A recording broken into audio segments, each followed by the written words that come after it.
नमस्कार दोस्तों, स्वागत है आपका हमारे YouTube चैनल पर। चलो शुरू करते हैं आज की नई कहानी। एक समय की बात है, गांव से कुछ दूर एक जंगल में एक महात्मा का आश्रम था। वे बहुत ज्ञानी थे और उनसे लोग दूर दूर से ज्ञान प्राप्त करने आते थे। एक दिन वे महात्मा उपदेश दे रहे थे, तभी उनके एक शिष्य ने पूछा, गुरुदेव, मैं यह जानना चाहता हूँ कि मनुष्यों को पूर्व जन्म का कर्ज भी चुकाना पड़ता है और मृत्यु के बाद मनुष्य की आत्मा अपने साथ कौन कौन सी चीजें लेकर जाती है और उनका प्रभाव मृत्यु के बाद किस तरह से रहता है। महात्मा ने कहा, भंते, आज आपने जो प्रश्न किए हैं वे समस्त मानव जाति के कल्याण हेतु अत्यंत महत्वपूर्ण हैं। यह सत्य है कि मनुष्य को अपने पूर्व जन्म का कर्ज अवश्य ही चुकाना पड़ता है और मृत्यु के बाद भी कुछ ऐसी चीजें हैं जो आत्मा के साथ ही रहती है और उनका प्रभाव मनुष्य के दूसरे जन्म पर भी पड़ता है। तब शिष्य ने पूछा, गुरुदेव, वह कौन सा कर्ज होता है जो अगले जन्म में भी चुकाना पड़ता है और वे कौन सी चीजें हैं जो अगले जन्म में भी प्रभाव डालती हैं? महात्मा ने कहा, आज मैं आपको इसी विषय में एक कथा सुनाता हूँ। आप इस कथा को ध्यान लगाकर पूरा सुनोगे तो आपको आपके सभी प्रश्नों के उत्तर अवश्य मिल जाएंगे। आगे महात्मा कहते हैं, एक समय की बात है, किसी नगर में संतोष नाम का एक ब्राह्मण रहता था और उसकी पत्नी का नाम शकुंतला था। वह अत्यंत गरीब घर में जन्मा था, लेकिन वह अत्यंत बुद्धिमान और मेहनती था। जब वह निर्धन था तब उसे धन की अधिक लालसा नहीं थी, लेकिन अपनी मेहनत के जोर पर जैसे जैसे उसके पास धन का संग्रह होने लगा, वह दिन रात उस धन को बढ़ाने की चिंता में डूबा रहता था। उसकी पत्नी रूपाली भी धन की अत्यधिक लालची स्त्री थी। आप तो जानते ही हैं कि धन की लालसा ऐसी होती है जो बढ़ते धन के साथ साथ बढ़ती ही जाती है। संतोष अब ऐसा सोचता था कि काश उसे कोई ऐसी युक्ति मिल जाए जिससे कुछ ही दिनों में धन में हजारों गुना बढ़ोतरी हो जाए। पहले वह धन को चंचल और हाथ का मैल समझता था और कहता था, धन का क्या है, वह तो हमेशा आता जाता रहता है। लेकिन तब वह मूर्ख था। अब उसकी आंखें खुल गई थी और वह धन का अत्यधिक संग्रह करने लगा। धन से दान धर्म आदि करने लगा तथा वह साधु और मेहनतों की सेवा में लगाता था। पहले उसकी ईश्वर में बड़ी ही श्रद्धा थी, किंतु समय बीतने के साथ साथ धन के लालच की भड़कती हुई ज्वाला ने उसके अन्य सभी सद्गुणों को भी जला दिया। धन की लालसा ने उसकी अंतरात्मा को हमेशा के लिए नष्ट कर दिया।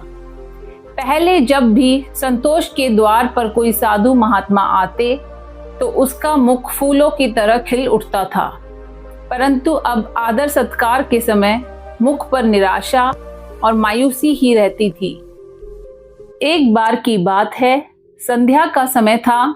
संतोष के द्वार पर एक साधु आकर रुके और बोले, हे पुत्र, मैं एक यात्री हूँ और आगे हरिद्वार को जाना है।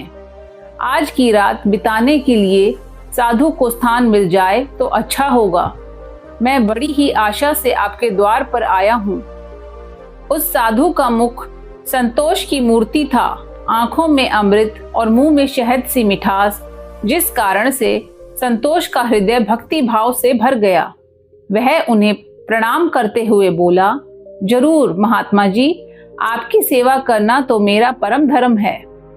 तब वे साधु मुस्कुराते हुए कहते हैं, बेटा, आजकल के समय में तुम्हारे जैसी भक्ति भाव वाले पुरुष बड़ी मुश्किल से ही मिलते हैं। इस संसार से धर्म का भाव ही जैसे उठ गया है। इस प्रकार से साधु के मुख से अपनी प्रशंसा सुनकर संतोष का हृदय खिल उठा। उसे ऐसा प्रतीत हुआ मानो उसे स्वर्ग में ही स्थान मिल गया हो। उसके होठों पर शब्द आ ही गए थे, लेकिन उन्हें दबा दिया और उनसे कहा, महाराज, अगर हम आप जैसे संतों की सेवा नहीं करेंगे तो इस मानव जीवन का क्या लाभ। ऐसा कहते हुए संतोष उन महात्मा को अपने घर के अंदर ले गया। जब उन्होंने घर में प्रवेश किया तब संतोष ने उनके स्वागत सत्कार में कोई कमी नहीं छोड़ी। खाने के लिए स्वादिष्ट भोजन बनाया, नाना प्रकार की मिठाई बनवाई। उसके बाद दाल और सब्जियों में इतना घी डाला जैसे नदी की धारा में जल बहता है। भले ही संतोष उन महात्मा को इतने पौष्टिक आहार देने के पक्ष में नहीं था, लेकिन महात्मा की बातों में कुछ ऐसी शक्तियां थी कि उसके वर्षों पुराने विचार चंद पलों में बदल गए। जैसे सूखी धरती पर एक दिन की बारिश से हरियाली छा जाती है, इसी भक्ति भाव से महात्मा का दिल खुश हो गया। रात भर बातें होती रही, ज्ञान और भक्ति की चर्चाएं चलती रही। अंत में संतोष ने पूछा, महात्मा जी, आप साधु कैसे बने? साधु ने हंसकर उत्तर दिया, बेटा, बुढ़ापा आ गया है, अब क्या सारी उम्र गृहस्थी में ही फंसा रहूंगा? कुछ हरि भजन भी तो करना चाहिए। ईश्वर कृपा से बहुत धन कमाया है। मेरे 3 पुत्र हैं और एक कन्या भी है। अब सारी धन दौलत उन्हें बांट दी है और अब तीर्थ यात्रा को जा रहा हूँ। फिर कुछ समय के पश्चात संतोष ने साधु की तरफ देखा और पूछा, तो क्या आपने अपना सब कुछ बच्चों को दे दिया या अपने पास भी कुछ रखा है? तभी साधु ने उत्तर दिया, बेटा, मेरे हाथ में जो यह लाठी देख रहे हो, यह अंदर से खोखली है। इसमें मैंने 400 स्वर्ण मुद्राएं डाल रखी है। यात्रा में कभी कभी धन की आवश्यकता भी पड़ जाती है। यह कहते कहते साधु को नींद लग गई, लेकिन संतोष की आंखें जाग रही थी। यह सारी बातें उसकी पत्नी रूपाली ने भी सुन ली थी। अब रात्रि का पहला पहर बीत गया था। वह बार बार महात्मा की लाठी को देख रहा था और मन ही मन कुछ सोच रहा था। उसके अंदर लोभ, लालच की माया का संचार हुआ, किंतु उसकी अंतरात्मा इस घृणित कार्य को करने से रोक रही थी। लेकिन वही मन की दुरात्मा स्वर्ण मुद्राएं पाने की जिद पर अड़ गई। कुछ समय तक इस संघर्ष में ही उसके मन का बुरा हाल हो चुका था कि तभी उसकी पत्नी उसके पास आकर बैठ जाती है और कहती है, स्वामी, आप किस गहरी चिंता में डूबे हैं? क्या आप भी वही कुटिल मंशा से सोच रहे हैं जो मैं सोच रही हूँ? इस महात्मा ने तो अपनी खूब सेवा करवा ली है, अब इन्हें कुछ तो हर्जाना भरना पड़ेगा। तब संतोष कहता है, शकुंतला, मेरे मन में बड़ी ही दुविधा हो रही है। हमारा कर्तव्य है कि अतिथि की सेवा करें, किंतु अगर हम इनके धन को चुराते हैं तो पाप होगा। शायद हमें ऐसा नहीं करना चाहिए। तब उसकी पत्नी कहती है, अजी, आप कैसे फिजूल की बातें कर रहे हो? इस महात्मा की उम्र ढल चुकी है और क्या पता कब यह लुढ़क जाए। वैसे भी अब यह अनाथ है और अपना अंतिम समय बिताने के लिए हरिद्वार जा रहे हैं। आप अपने मन को मत रोको और इन स्वर्ण मुद्राओं को ले लो। मुझे लगता है ईश्वर भी यही चाहते हैं। इसी कारण से यह महात्मा यहाँ पधारे हैं और जो बात सबसे गुप्त रखनी चाहिए उसे ही आपको बता दी है। तब संतोष कहता है, ठीक है। अंततः लोभ ने धर्म को हरा दिया। संतोष ने लाठी उठाई पर उसके हाथ पैर कांप रहे थे। उसकी अंतरात्मा ने एक बार फिर से बड़बड़ाना शुरू किया, लेकिन लोभ के दृढ़ हाथों से उसे दबा दिया। तभी संतोष और शकुंतला ने लाठी खोली और उसमें से स्वर्ण मोहरों को निकाल लिया और उनकी जगह सामान्य लोहे के सिक्के भर दिए। अगले दिन सुबह महात्मा संतोष और उसकी पत्नी की विनम्रता पूर्वक आज्ञा लेकर स्नान आदि करके अपनी अगली यात्रा के लिए तैयार हो गए। किंतु अभी भी संतोष का दिल धड़क रहा था। उसे डर था कि कहीं साधु को शक न हो जाए। इस ख्याल से उसका चेहरा पीला पड़ता जा रहा था, लेकिन महात्मा को इस बात की कोई खबर ही नहीं थी। वह तो हंसते हुए बातें कर रहे थे और रात की मेहमान नवाजी के लिए बार बार धन्यवाद दे रहे थे। अपितु जाते समय संतोष ने कहा, महात्मा जी, मेरे यहाँ संतान नहीं है। कृपया भगवान से प्रार्थना करें कि उनके जैसी ही हमारे यहाँ संतान हो जाए।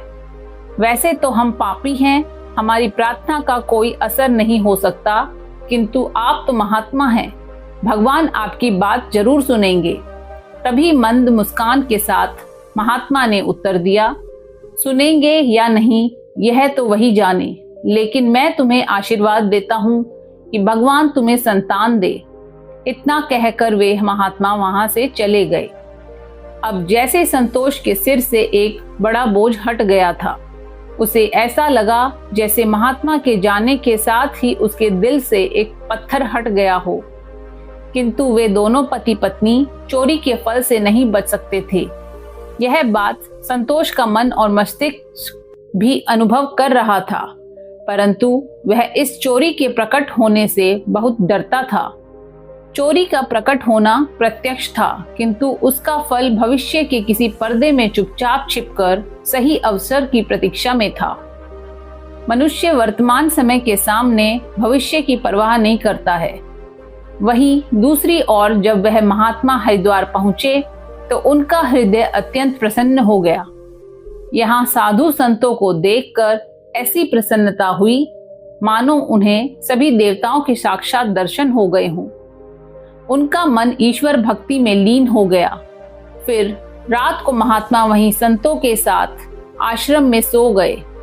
फिर अगले दिन स्नान करके उन्होंने उस मंदिर के मुख्य रसोइये को बुलाकर कहा, मैं यहाँ श्रद्धा हेतु आने वाले सभी यात्रियों के लिए अन्नदान करना चाहता हूँ। यही एक इच्छा मेरी बाकी है।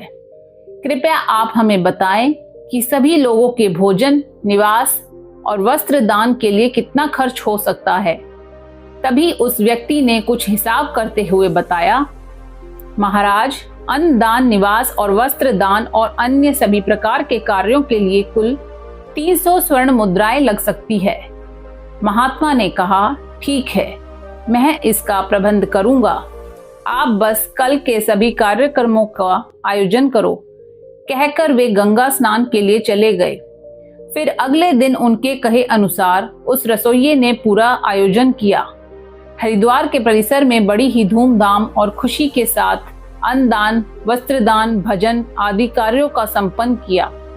वहां मौजूद सभी लोग देखकर खुशी से कहने लगे, महात्मा स्वयं गरीब होकर कितने उदार हैं, और जिनके पास धन की कोई कमी नहीं होती वे व्यर्थ के दिखावे में लुटा देते हैं, परंतु धर्म की राह पर एक कौड़ी भी खर्च नहीं करते।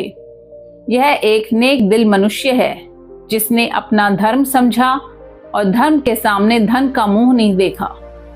अपनी प्रशंसा सुनकर महात्मा की खुशी का कोई ठिकाना ना रहा। उनका हृदय आनंद से प्रसन्न हो रहा था, किंतु दूसरी ओर उसका भाग्य रो रहा था। जब संध्या हुई, महात्मा ने अपने कमरे का दरवाजा बंद किया और लाठी को खोलकर देखा तो लाठी के अंदर लोहे के सिक्कों को देखकर उनका हृदय कांप गया। उन्हें ऐसा प्रतीत हुआ मानो वह कोई भयानक स्वप्न देख रहे हों। उन्हें अपनी आंखों पर यकीन नहीं हो रहा था। वह चाहते थे कि यह स्वप्न जल्द से जल्द टूट जाए, पर यह कोई ऐसा स्वप्न नहीं था जिससे नींद खुल जाए। उन्होंने बार बार अपनी आंखें मल मल कर देखा, पर सिक्के वही थे, लोहे के। अब उस महात्मा को थोड़ी ही देर में रसोइये का हिसाब करने उनका धन लौटाना था। उन्होंने सोचा, अब क्या होगा। अपमान की छवि उनकी आंखों के सामने खिंच गई। वह कहने लगे, हे प्रभु, आप मुझे क्षमा करें। महात्मा कांपते हुए खड़े हो गए। उन्हें अपमान का ख्याल अपमान से भी ज्यादा डरावना लग रहा था। अब उनमें इसे सहने की शक्ति नहीं थी। वह कुछ देर तक सोचते रहे और उन्होंने अचानक से दरवाजा बंद कर लिया और साथ ही उम्मीदों के द्वार भी बंद हो गए। महात्मा ने चारपाई की रस्सियों को निकाला और उन्हें छत से लटका दिया। अब मौत दरवाजे पर खड़ी थी कि तभी महात्मा की अंतरात्मा ने उपदेश दिया। दिमाग ने भी सलाह दी, यह तुम क्या कर रहे हो? आत्महत्या सबसे बड़ा निंदनीय कर्म है, ऐसा मत करो। पर निराशा ने हर तरफ से घेर रखा था। महात्मा का चेहरा मृत व्यक्ति की तरह सफेद पड़ गया था। तब उन्होंने चारपाई पर खड़े होकर अपनी गर्दन में फंदा डाला और कांपते हुए पैरों से चारपाई को ठोकर मार दी। वह महात्मा फांसी पर झूल गए और उनकी मौत हो गई। जहां सुबह बहुत सुखपूर्वक और शांति थी, लेकिन किसे पता था कि शाम इतनी दुखद होगी। कुछ ही समय बाद यह घटना चारों ओर फैल गई। यह सब देखकर उस रसोइये ने ही महात्मा का अंतिम संस्कार किया और फिर से भगवान का नाम लेकर अपने काम में लग गया। वह महात्मा तो मर गए, लेकिन उनका आशीर्वाद अभी भी जीवित था। 1 साल के भीतर ही वह चोर ब्राह्मण संतोष के घर में एक पुत्र का जन्म हुआ। इस अवसर पर संतोष ऐसे प्रसन्न था मानो सारे संसार का धन उसे मिल गया हो। अब तो अंधेरे घर में प्रकाश छा गया था। उसके पैर धरती पर ना पड़ते थे। उसने बालक का नामकरण संस्कार बड़ी ही धूमधाम से किया।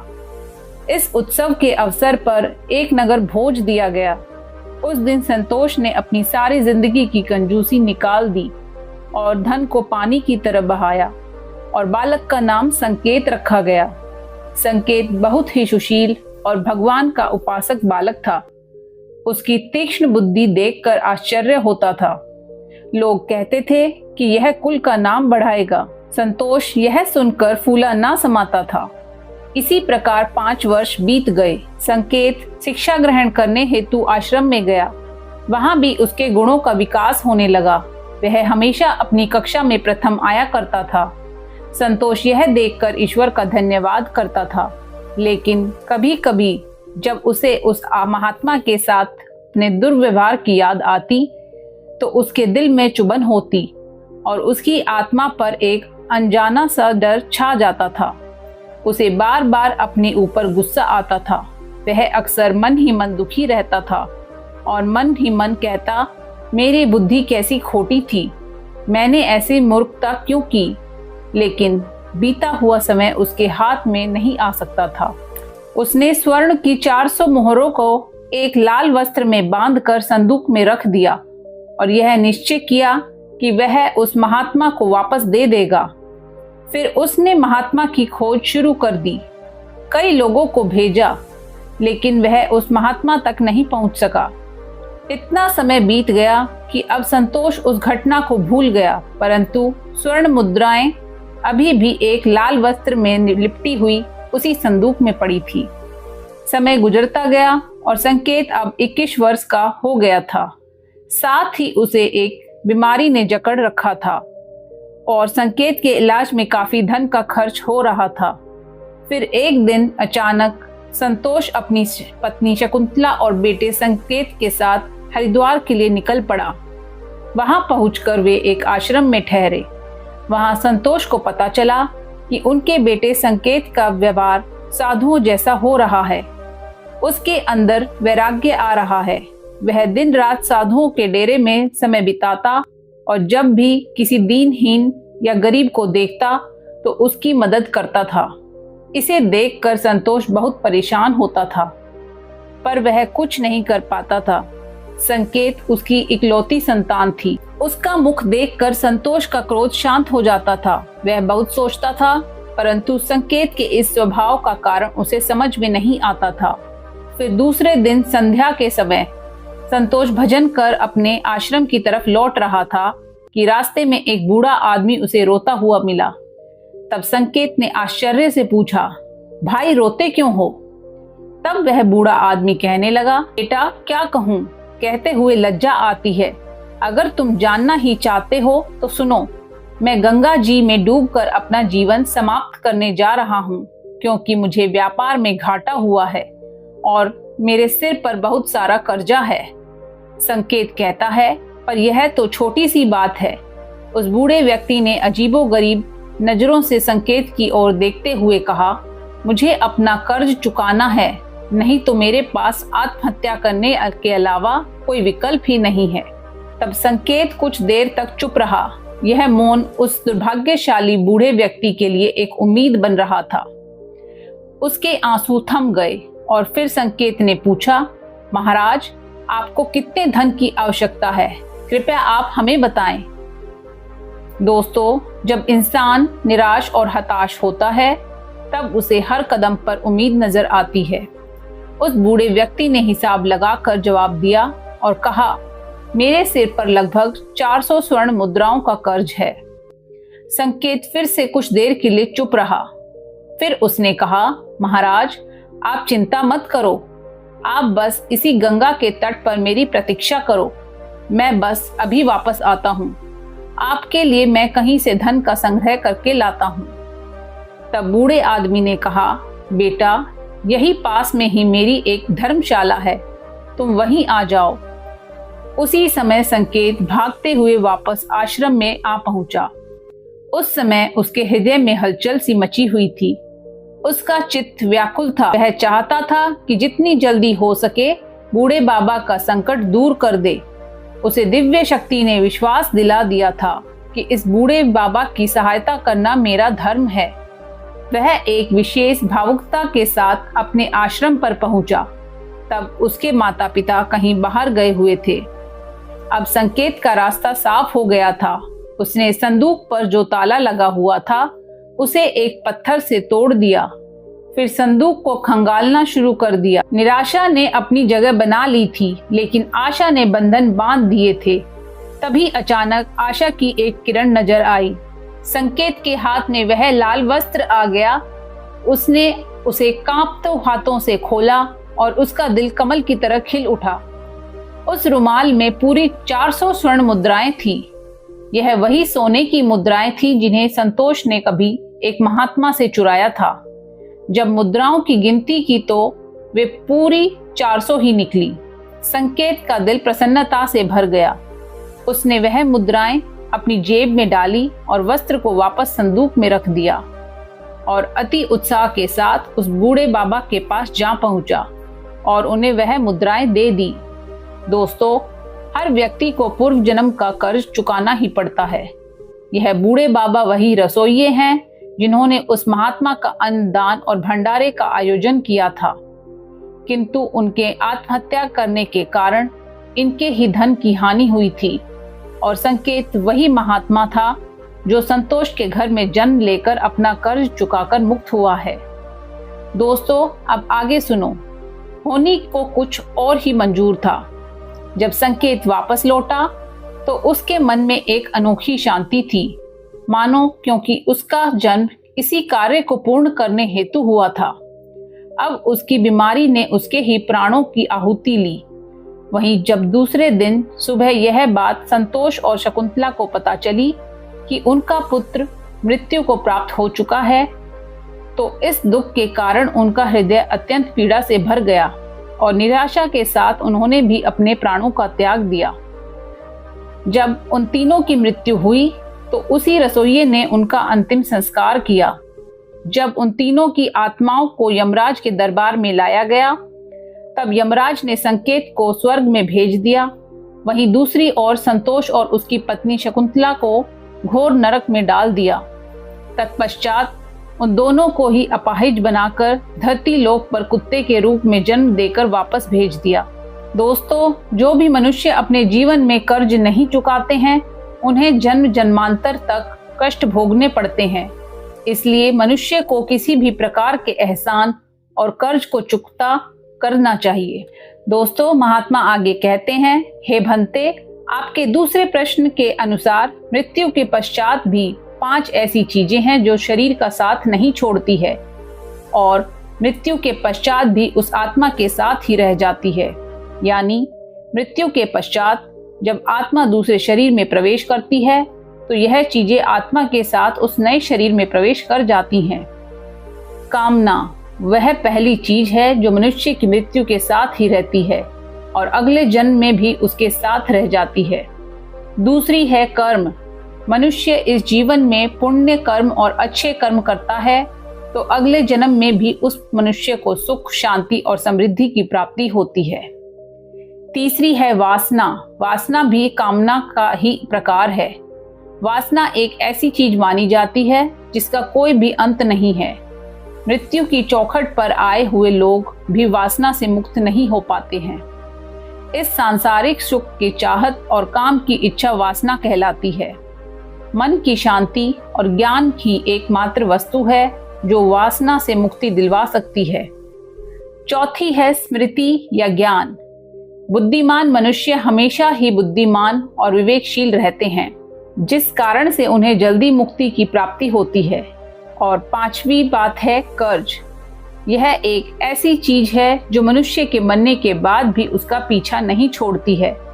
अगर किसी से कर्ज लिया है तो उसे मरने से पहले जरूर चुका देना चाहिए।